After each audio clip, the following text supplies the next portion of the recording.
Jahazi TV. Kwa mapenzi makubwa kabisa Mwenyezi Mungu tumebahatika kuwa hapa katika maeneo haya ya Mamlaka ya Mapato Zanzibar. Lengo na madhumuni ni kukutana na ndugu zetu wenzetu katika majukumu yetu ya kawaida, familia hii ya waandishi wa habari, na madhumuni makubwa ya kukutana nao kwamba kwanza tukumbuke hii ni timu ambayo tumekuwa nayo kwa muda wote wa kutekeleza majukumu yetu, iwe mvua iwe jua, iwe kwa kidau iwe kwa gari iwe kwa miguu na siku nyingine kwa ndege tutakwenda nao pia, lakini ni timu ambayo tumekuwa tukifanya nayo kazi kwa muda wote, iwe katika kuripoti taarifa za ukwepaji wa kodi, mafanikio ya kodi, taarifa za utoaji wa misaada. Sasa kwa mnasaba huo, kama tumekuwa nao kwa muda wote Unguja na Pemba katika zoezi zima la kuelimisha, kutoa misaada, tumeona ni vyema isiwe tu tumekwenda nao kupeleka misaada kwa wale watu wengine, lakini wao kama kundi katika jamii na ni wahitaji pia. Nao kwa baraka za Mwenyezi Mungu leo tumekutana kwa lengo la kuwakabidhi sadaka zao za katika mwezi huu mtukufu wa Ramadhani, ambazo zitawasaidia katika kutekeleza ibada hii ya funga. Imani yetu Mamlaka ya Mapato Zanzibar, pamoja na kwamba tunacho kitengo chetu cha habari, uhusiano na huduma kwa walipa kodi, na kimekuwa na kasi na spidi nzuri sana katika kutoa hizi taarifa za kodi, lakini bado hakiwezi kujitosheleza bila ya kuwepo kwa hivi vyombo vya habari na nyinyi wenzetu waandishi wa habari, kwa sababu sisi sawa tunafanya hizo habari na tunazirusha, lakini ili kuweza kupata mawanda ya kutosha na ili kuweza kuwafikia watu wengi zaidi, waandishi bado tunaendelea kuwahitaji na wanahitajika. Na tusifiche kwamba ukusanyaji wa mapato unahitaji taaluma siku zote, na taaluma hii haiwezi tu kufikishwa na sisi maafisa wa Mamlaka ya Mapato Zanzibar, bali waandishi wa habari kupitia weledi wao, kupitia taaluma yao, kupitia ujuzi wao katika namna ya kuzichakata taarifa na kuzifikisha kwa jamii, umekuwa na mchango mkubwa sana katika mwaka hadi mwaka.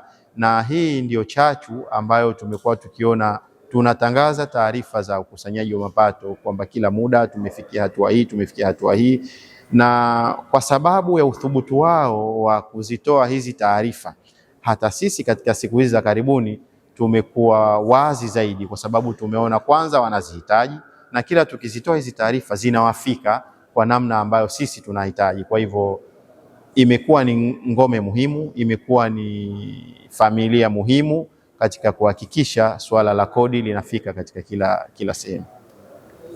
Habari, mimi nitoe shukrani kwa ZRA kwa hichi ambacho wamekifanya. Kwanza kimefanyika katika mwezi mtukufu wa Ramadhani, ni sadaka kubwa, na hata dini yetu inasema hivyo, dini zote zinasema hivyo, kwamba unapompa kitu mwenzako katika kumsaidia katika maisha, na wewe unapata thawabu ile. Labda ingekuwa mngetupa katika miezi kawaida, ingeonekana kama mnatupa rushwa au sisi tunakubebeni au vipi, tufiche mambo tusiseme, lakini mmefanya katika mwezi mtukufu wa Ramadhani. Kwa hivyo ni swala ambalo itasaidia jamii. Karibu waandishi wote hawa, sio mimi tutakayefaidika, mama watoto nyumbani, watoto nyumbani, wote wanafaidika kwa sadaka hii. Kwa hivyo mimi kwa niaba ya waandishi wa habari wa Zanzibar nashukuru sana, na hii inatuhamasisha kwamba ZRA imetutambua sisi kwamba tunafanya kazi pamoja, na tunafanya kazi kwa vile uzalendo wa nchi. Tunafanya kazi kwa sababu hakuna nchi itakayoendelea bila kodi, na kodi sio ZRA tu ndio ipige makelele kusaka kodi. Ni sisi waandishi ambao tunatakiwa tupige kelele ili kuweza kusaidia serikali kodi ipatikane, kwa sababu kodi ikipatikana inajenga nchi, na nchi sasa hivi inaonekana inavyobadilika. Miradi mingi tu, na hizi zinatokana na pesa za kodi na zinatokana na juhudi za ZRA. Kwa hivyo sisi kwa upande wa waandishi wa habari tunaendelea kusisitiza na tunaendelea kuahidi ZRA kwamba tutafanya kazi pamoja kwa weledi na kwa uzalendo ili kuisaidia nchi yetu. Na sisi hata baadhi yetu, kuna wenzetu humo wanapoona pahali risiti haitoki wanahoji kwa nini hamna risiti, na hiyo ndio kazi ambayo tunatakiwa tufanye ya kizalendo ya kujenga nchi. Kwa hivyo Kwa niaba ya waandishi wa habari tunashukuru sana, na Mwenyezi Mungu atakuongozeni katika njia ya kheri, baraka na tele katika kuijenga nchi hii. Jahazi TV.